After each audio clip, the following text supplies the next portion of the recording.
میرا نام احمد ہے۔ یہ میری سچی کہانی ہے۔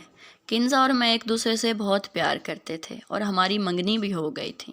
پھر اچانک ہمارے خاندان کی آپس میں لڑائی کی وجہ سے ہماری منگنی ٹوٹ گئی تھی۔ اس کے گھر والوں نے اس پر بہت سی پابندیاں لگا رکھی تھیں اور ہمارا رابطہ بھی نہیں ہو رہا تھا۔ اس نے کسی کے ہاتھ خط بھیجا جس میں یہ لکھا ہوا تھا کہ میرے گھر والے میری شادی کسی اور سے کرنا چاہتے ہیں، مگر مجھے تم سے شادی کرنی ہے، اور اگر میری شادی تم سے نہ ہوئی تو میں اپنی جان دے دوں گی۔ پلیز تم جیسے بھی کرو مجھے یہاں سے لے جاؤ۔ میں اس کا خط پڑھ کر بہت زیادہ رویا۔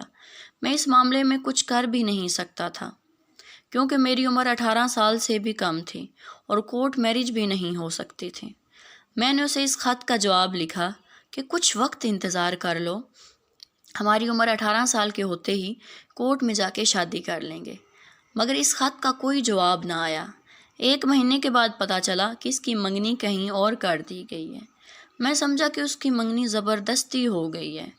پھر پتہ چلا کہ وہ اپنے منگیتر کے ساتھ بہت خوش ہے، موبائل بھی ہے اس کے پاس۔ میں نے کسی سے نمبر لے کر رابطہ کرنے کی کوشش کی تو اس نے میرے ساتھ بات کرنے سے انکار کر دیا۔ میں بہت ٹوٹ گیا تھا۔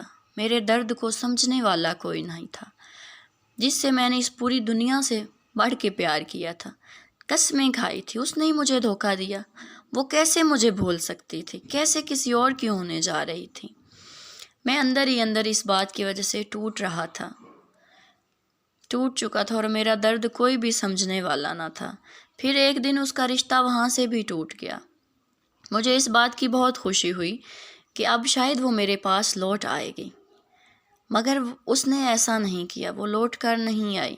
اب ہماری عمر بھی 18 سال کی ہو گئی تھی۔ میرا دل تھا کہ اب ہم 18 سال کے ہو گئے، بھاگ کے شادی کر لیتے ہیں اور ہنسی خوشی سے اپنی زندگی بسر کریں گے، اور گھر والوں کی کوئی پرواہ نہیں تھی مجھے بس ایک ہی یہ تھا کہ میں کنزا سے شادی کرنی ہے اور اسی سے کرنی۔ میں اسی بات پہ اڑا ہوا تھا۔ میں نے اس کا بہت زیادہ انتظار کیا لیکن وہ واپس نہیں آئی۔ پھر میں نے سنا کہ اس کی شادی کہیں اور ہونے جا رہی ہے اور وہ خوش ہے، اور وہ لڑکا بھی پہلے سے شادی شدہ ہے اور اس کی عمر زیادہ ہے، اور اس کی عمر کنزا کی عمر سے وہ 20 سال بڑا تھا، لیکن اسے کوئی فرق نہیں تھا۔ میں بہت اذیت میں ہوں، نہ جانے وہ یہ سب کیوں کر رہی تھی۔ وہ تو ایسی بالکل نہیں تھی۔ اسے کیا ہو گیا تھا؟ کیوں وہ میری محبت کو بھول گئی تھی؟ میں اسی غم میں بیٹھا ہوا تھا۔